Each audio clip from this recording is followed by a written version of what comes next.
Today I'm going to show you how to add bevel and emboss with using only one node in Davinci Resolve, so you don't need any plugins, just one node. So let's jump right into it. Okay, now that we are in Fusion, let's just go to the effects right here and add a Fusion composition like this. Let's go to Fusion. So now that we are in Fusion, let's just add our background node like this. Go to our gradient and just click on gradient and leave it like that, just right here. Then we are going to need one more background node. Let's just connect it over like this. Again, go to our background and just click gradient, so it's the same.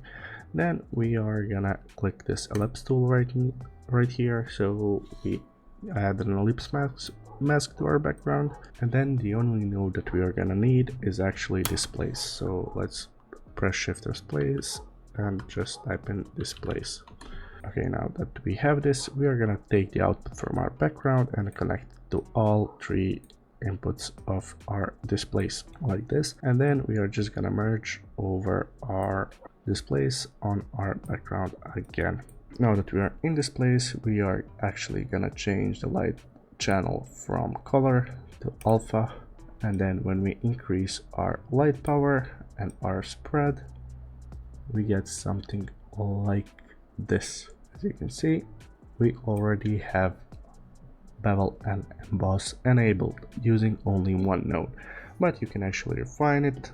Don't be fooled by this being the max. You can actually increase it, but don't go too overboard. If you go something to like 100, you will get this tearing in your object, which we do not want. So let's bring it down to somewhere around here, and then we can just adjust our spread however you want, to something like this.